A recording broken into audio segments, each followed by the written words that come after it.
네, 안녕하십니까. 하미남 TV 운영하고 있는 하미남 신윤석입니다. 오늘은 하미남에 한마디 합시다 이 시간 진행을 할 건데요.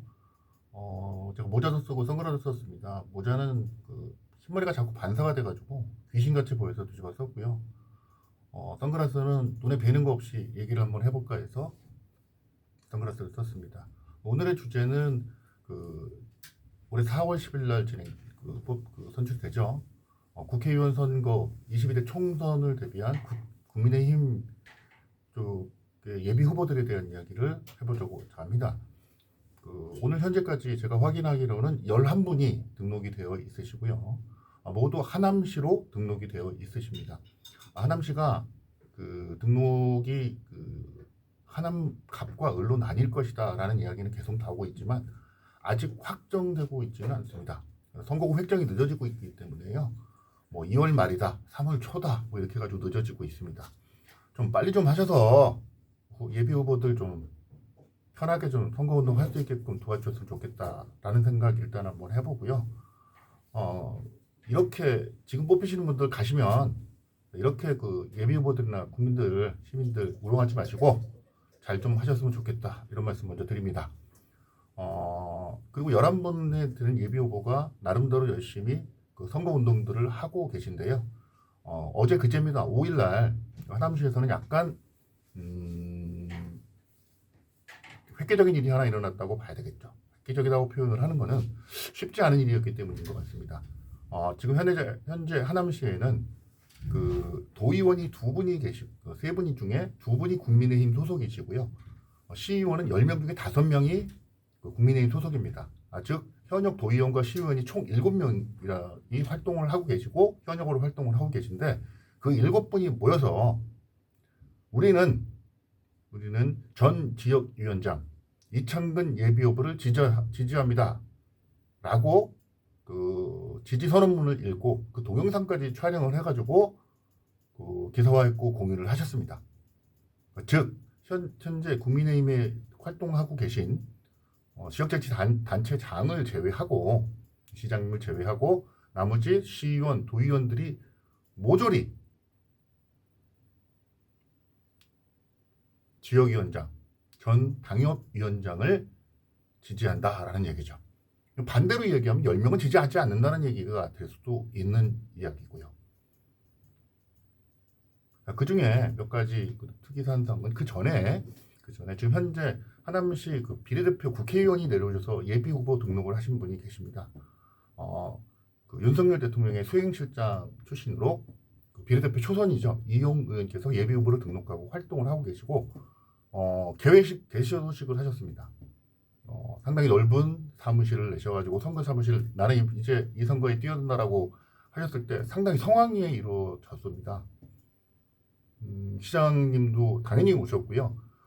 그 다음에 후원회장으로도 아주 훌륭하신 분이 후원회장을 하셨고 현역 국회의원도 아주 여러 분이 오셨었어요.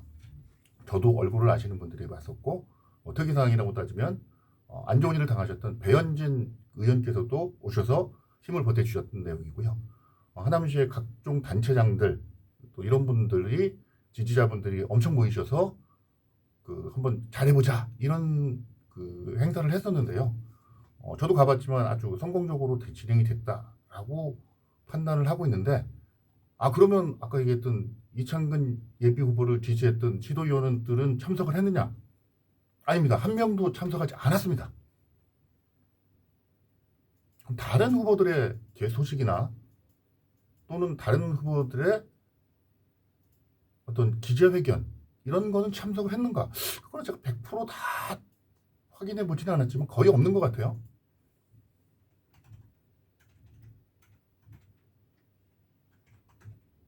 이거는 상당히 주목할 만한 사항이라고 봐도 될 것 같습니다.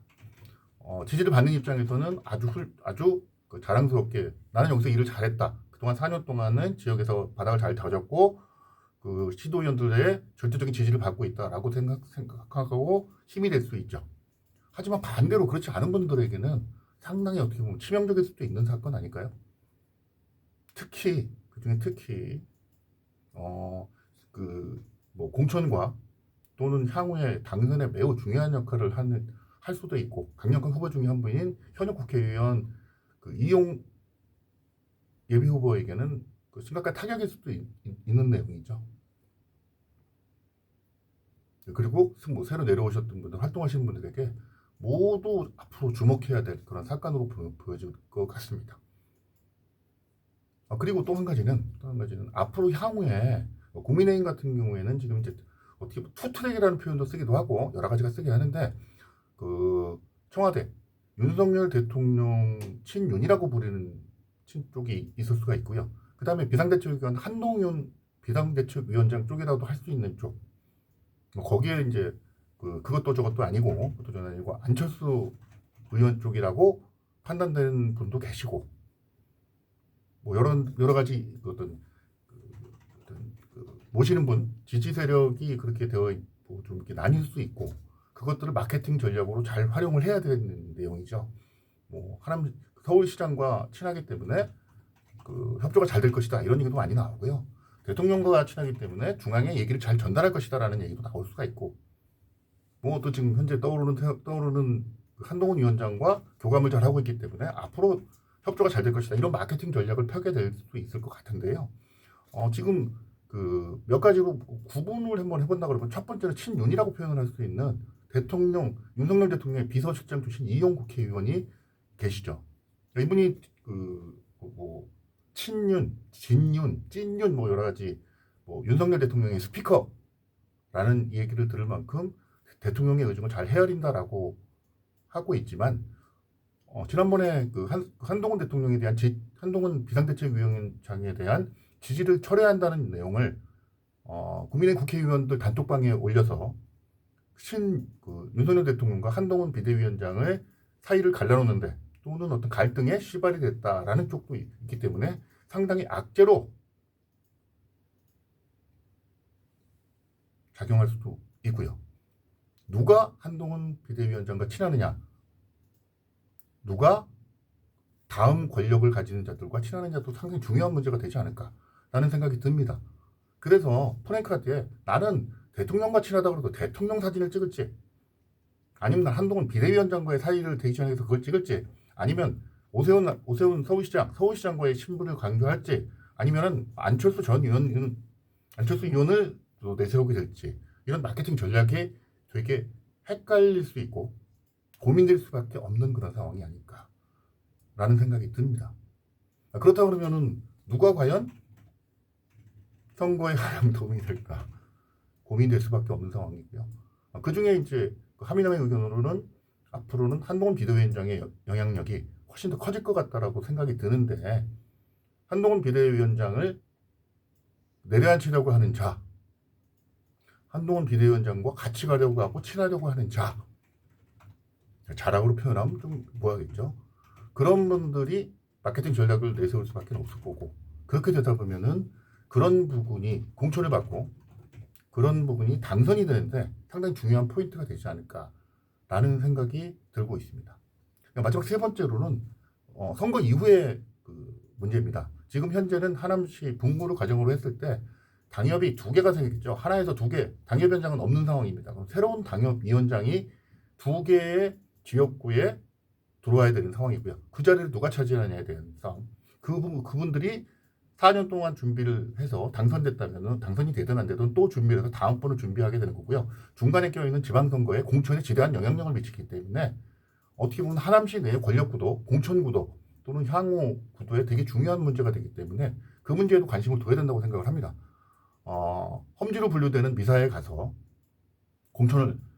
험지에 가서 공천을 받아서 석패를 하더라도, 만약에 거기서 지역위원장 자리 또는 당협위원장 자리를 가지고 4년을 갈 수 있다 그러면 다음번을 지켜볼 수 있는 어떤 좋은 기회를 잡을 수도 있을 거고요.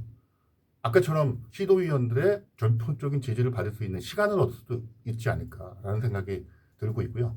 거기서 이제 분류가 되겠죠. 철새냐 터새냐, 왔다가 가느냐, 왔다가 그래도 지더라도 남아서 계속해서 권력을 유지하면서 지역 주민과 호흡을 맞춰가면서 정치를 할 수 있느냐가 중요한 포인트가 될 것 같다. 이런 부분들을 시민들이 잘 지켜봐야 되고, 이런 부분들이 국회의원 후보를 선택하는데 상당히 중요한 부분이 아닐까라는 생각을 한번 해보게 됩니다. 앞으로도 그 하미남이도 그 시민 여러분들을 대신해서 또는 제 개인적으로 주심히 살펴서 도움이 될 만한 포인트라든지 생각해 보인 포인트가 있으면 다시 한번 이렇게 말씀드릴 수 있는 기회를 가지도록 하겠습니다. 오늘 내용은 여기서 마무리를 지으려고 하고요. 그 다음 시간에 더 좋은 내용으로 한번 찾아뵙도록 노력하도록 하겠습니다. 감사합니다.